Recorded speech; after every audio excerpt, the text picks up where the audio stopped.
Hey everybody, welcome to the Fired Up with CJ show. Today we have Nicholas Pearson and we're talking about his book Stones of the Goddess, Crystals for the Divine Feminine. So welcome. Thank you so much for having me on your show. Yeah, so I have always wanted to learn about crystals, so I am so excited to learn more about crystals and how they work.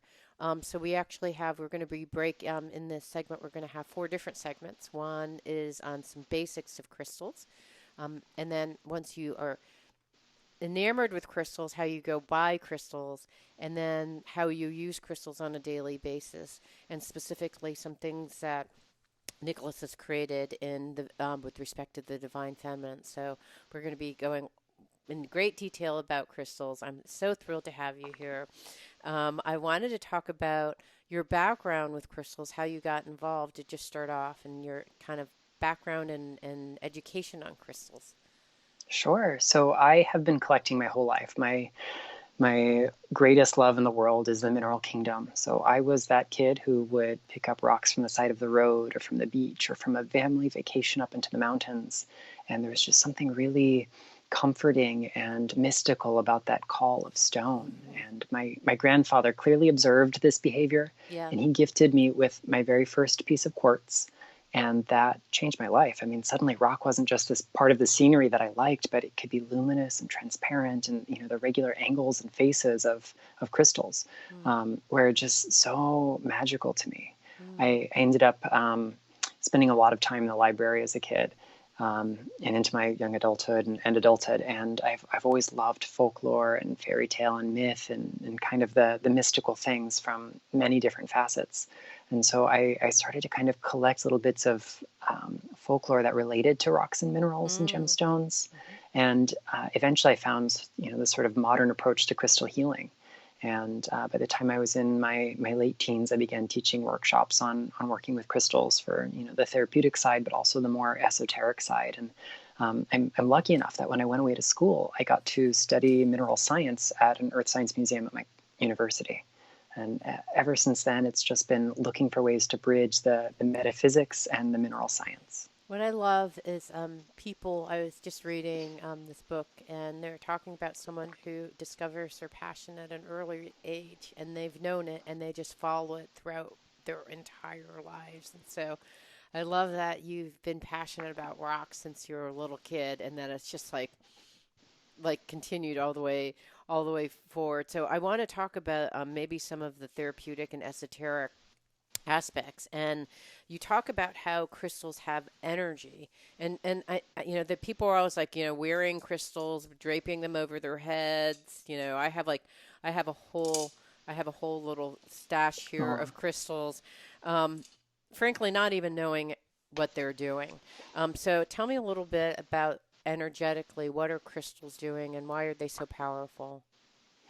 so at the fundamental level, everything we look at in the world around us breaks down to these little tiny particles that are in motion. Hmm. And when we have these vibrating systems, they generate electromagnetic fields. So, that's true of the electrical equipment in our home, but it's also true of the synthetic fibers in our carpet, and every cell and tissue and organ of our body. Everything around us is in this ecstatic dance. And the byproduct of that dance is like a sea of vibrations. Hmm. And so crystals in particular generate electromagnetic fields that are really precise and organized. And that's owed to their precision and organization at their physical level. Crystals have this sort of repeated, regular composition and lattice, the sort of geometrical principles around which the molecules in them are organized. And so that creates very regular and harmonious energy fields. Mm. When we introduce that sort of regularity into our own system, it teaches us how to be a little bit more coherent, a little bit clearer and more crystalline ourselves Hmm. on an electromagnetic scale. And studies are beginning to illustrate how changes in the biofield affect our perception and mood, and where we, change our mood, we change the rest of our pathology. If we shift into that state of gratitude or joy, the positive mental affect, as we call it in the medical world, that has this whole cascade effect of electrical and chemical transmitters, and that has a really fundamental makes a fundamental difference on our well-being, body, mind, and spirit. you can't touch one of us without touching all the other pieces. And so Mm-hmm. if we just look at the electromagnetic side of things, we can see how crystals have a benefit. But even above and beyond that, there is the sort of mystical side. They're the stuff we can't quantify, the sort of consciousness in stones that communes with us on that soul level. Mm-hmm. And that's a whole other part of the equation that we just have to kind of give into the ineffability of. Okay, so I want to go back into a couple things that you mentioned because you said everything has an magnetic field. So the carpet, this pen, everything has an electric magnetic field. And you were saying that the way that crystals are different is their crystalline structure so that they are precise and organized. And you talked about geometry. Can you go into a little bit about that? Like, what's the difference? Why is it like this pen probably has a vibrational field? There's no mood that is generated when I look at this pen or but if I if I hold one of these crystals in my hand, Mm. you're saying there's something different. um, what is different about what's happening with this stone that makes this pen and this stone different in terms of its vibrational field? Sure. In essence, it's coming down to what they're made from and how those ingredients are arranged. Mm-hmm. So, if we look at your pen, it's a bit of plastic. Lots of um, you know carbon-based molecules in there. But when we look at quartz crystal, for example, I'm looking at some really nice silicon oxide, Okay, silicon dioxide, perfect. and the way the silica comes together, silicon and oxygen, is always in the same proportions, in the same measurement, at the same angle. And in quartz in particular, it produces this shape that is called a tetrahedron. It's one Mm-hmm. of the 5 Platonic solids. If anyone's a student of either Plato's geometry or even just sacred geometry at large, we've probably seen this figure. It almost looks like a pyramid with a triangular base. Mm-hmm. So all 4 Is this sides one of the... of these or that different? Yeah, that's a clear quartz crystal. Okay, Absolutely. and is that a tetrahedron, the different So sides?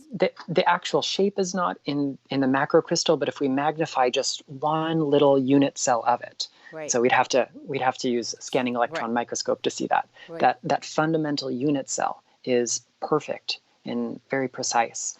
And so when we have something that is made from very perfect and precise internal components, then the sorts of energy fields it creates are similarly precise and ordered. Mm, Whereas, let's look at our own system. Your liver cell is organized differently than a cell in your lung or your brain or your mm-hmm. bone.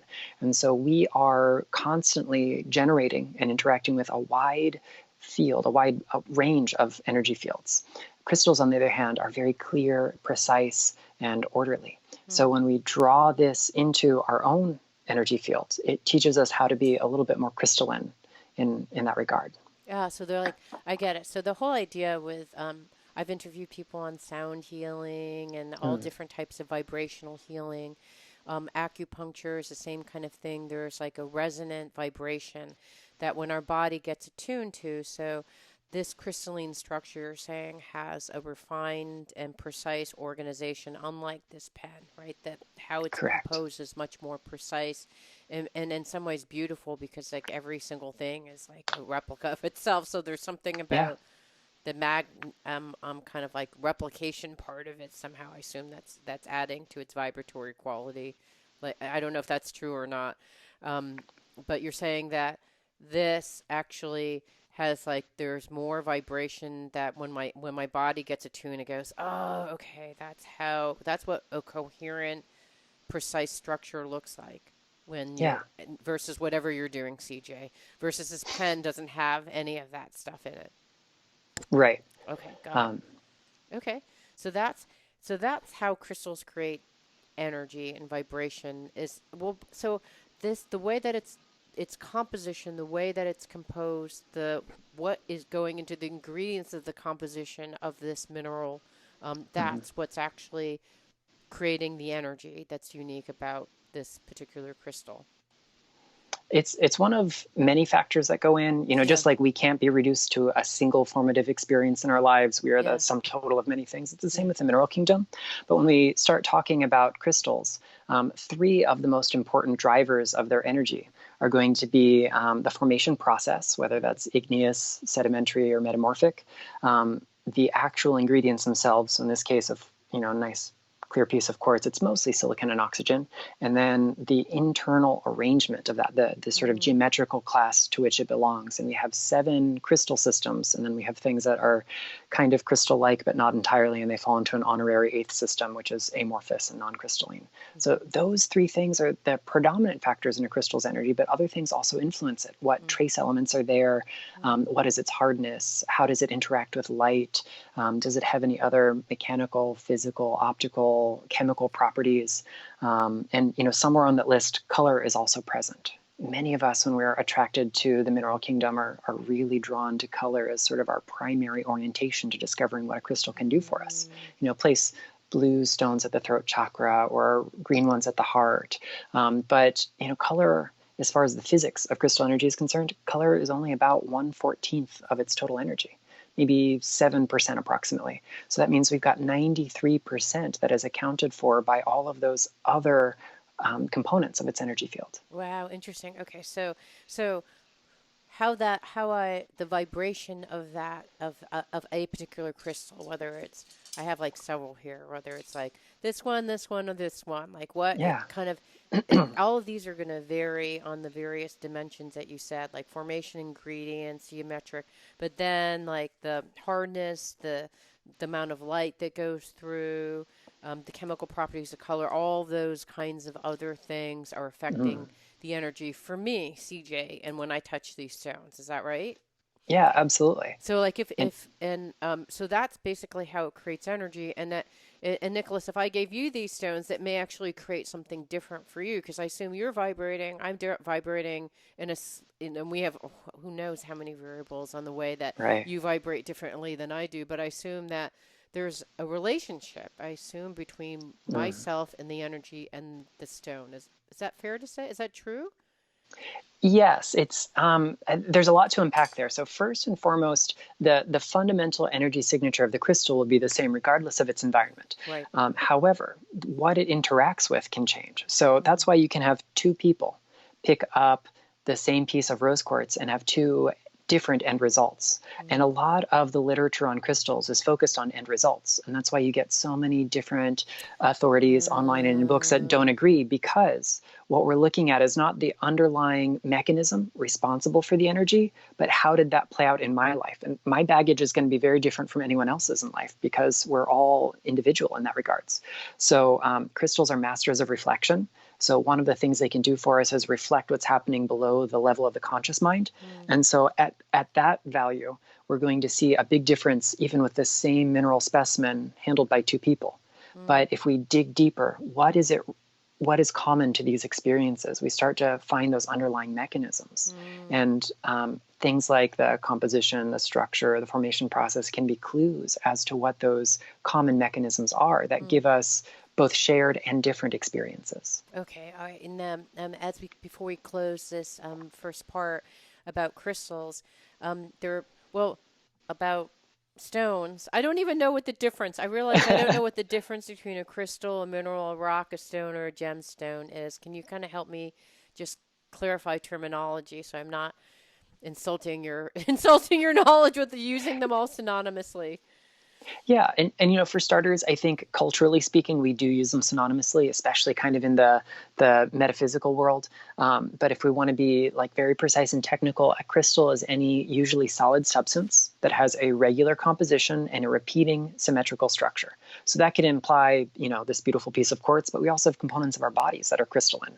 There Mm, are, crystals of many sizes and shapes, not even necessarily those that are visible to the naked eye, mm-hmm, all around us. mm, Then we have a mineral, which is an inorganic, naturally occurring crystal. So nature made it. It's inorganic. It has a regular composition, regular structure. Those 4 things make a mineral. mm-hmm. Rocks, on the other hand, are aggregates, combinations of 1 or more minerals. They can be really Ah, complex. They can be very simple. So something like limestone is almost entirely calcite, calcium carbonate. But because it's lots of little teeny crystals of it cemented together, it qualifies as a rock rather than one discrete mineral specimen. So like when I think of minerals, sorry for my Mhm. ignorance here.